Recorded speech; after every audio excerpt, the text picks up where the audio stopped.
Hello aspirants and welcome again to Legacy IAS Academy. In this lecture, we will be discussing about Meghalaya's HNLC, which has been declared as unlawful association for another 5 years. So what is this organization all about? By whom they have been declared as unlawful, under what provisions, and what was the reason for that? All that and much more is what we'll discuss over here. So the news is about the UAPA Tribunal. So a UAPA tribunal has upheld basically the Ministry of Home Affairs ban on the HNLC. That means what? That means that HNLC was already banned. Banned by whom? Banned by the Ministry of Home Affairs. Now, after being banned by the Ministry of Home Affairs, of course, they objected to this ban. Then the matter was being dealt with the UAPA tribunal. Now, the UAPA tribunal, what it has done, it has upheld the decision of the Ministry of Home Affairs, and has, what was the decision of Ministry of Home Affairs? To consider this organization to be illegal, or let's say illegal association under the UAPA. Now UAPA is basically Unlawful Activities Prevention Act. So this act basically prevents the unlawful activities, for example, activities like terrorism, etc., which endangers the sovereignty, security of India. Now, let us understand a bit more about the HNLC. So this organization was founded in 1995. With what objective? They had the objective of self-determination of the Khasis. The Khasi tribe that is there in the state of Meghalaya, especially in the southern side of Meghalaya, near the border with Bangladesh, it's very close to adjacent to Bangladesh. In fact, they are operating from Bangladesh. This organization, as we'll understand further, is operating from Bangladesh. Now, these people are talking about the self-determination. So when you talk about self-determination, it is sort of talking about having sovereignty or having independence from the country itself. So this is a sort of a secessionist tendency is what we are talking about over here. Now what do they claim? They claim to fight against the authoritarian Indian government. So they don't want the rule of the authoritarian Indian government. They want us to separate. So this is a separatist or a secessionist tendency which they have. Their primary focus is preservation of the Khasi tribal identity and the culture in Meghalaya is what they claim. Now, coming on to the legal action under the UAPA. UAPA means the Unlawful Activities Prevention Act of 1967. Now this act deals, this is basically an anti-terror law. That means it deals with activities of terrorism, activities that would endanger the security, sovereignty and independence of India. So this is a quite serious and severe act which is quite stringent.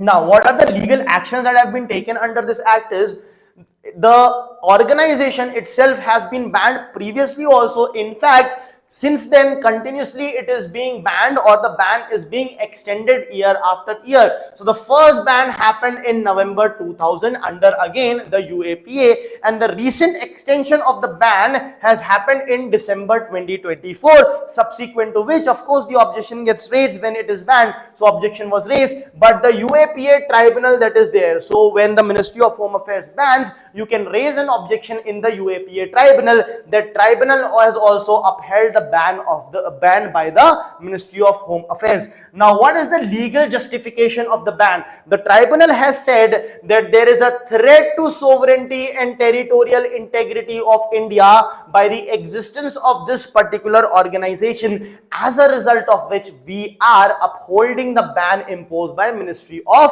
Home Affairs. Now what are its current operations? So basically the location of cadres presently is Maulvi Bazar district in Bangladesh. So they are operating from Bangladesh as we speak. Their leadership, including Senkupar, which is considered to be the General Secretary, and Bobby Marwain, these are the leadership cadres among various other cadres which also are existing over here. As far as communication is concerned, they are using Bangladeshi SIMs, they are using Bangladeshi SIM cards and WhatsApp for extortion. So what they do is they arrest, they kidnap, and then they call, they send text, and they call and ask for ransom money. So that is what extortion is. That is what is happening. They are kidnapping people, arresting people, or extorting people, rich people of Meghalaya. They are extorting, asking for ransom money using Bangladeshi SIMs and WhatsApp messages. Now, what are the nature of their activities? So these are the things that they are doing as we speak. So armed insurgency, insurgency means rebellion, revolt. So see, there can be peaceful revolt. If you don't like something, you raise your voice against them, you protest, you can do silent protest. But this is an armed revolt. Armed revolt means you are armed with arms and ammunition over here, right? So it is a violent revolt we are talking about. Extortion of money, abduction, then only you will extort money, arms smuggling, radicalization. Not just that, they are also trying to radicalize the youth via the social media posts. So radical posts they will put and try to radicalize is what is being said over here through Facebook and WhatsApp. Now what digital footprints they have? They have the digital footprints over Facebook and WhatsApp, and the tactics they undertake is the indoctrination and mobilization of the youth, trying to provoke the youths, trying to brainwash the youths. Now, with respect to this, what recent action the government has taken? So, the government of India in February 2024 had said a notice under section 91 of the CRPC to WhatsApp.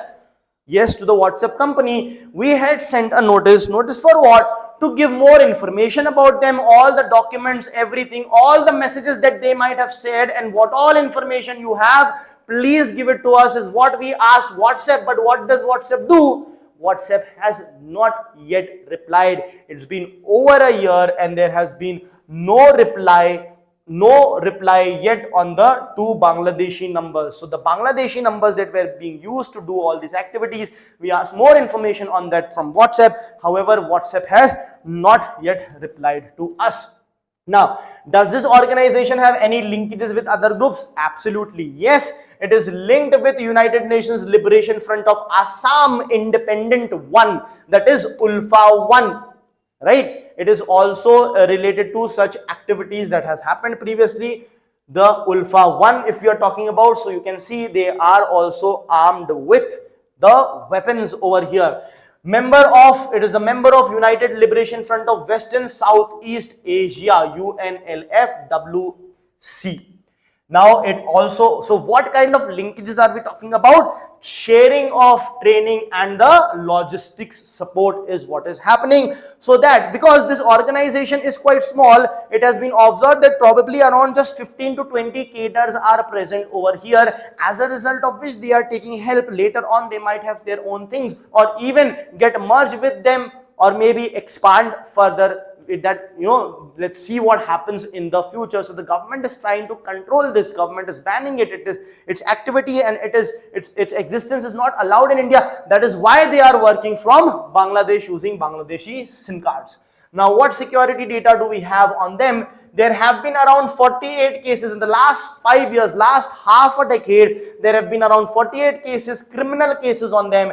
IED related cases have been 9. What are IED? IED is improvised explosive devices. So we are talking about the improvised bombs that they might be building. There have been 9 such cases. There have been 73 arrests and 3 surrenders so far. In fact, when they have been captured, there have been seizures of arms and ammunition as well. So these are their seizures only. 14 arms, over 2,700 ammunition rounds, means the bullets etc. which are used in the guns have been seized.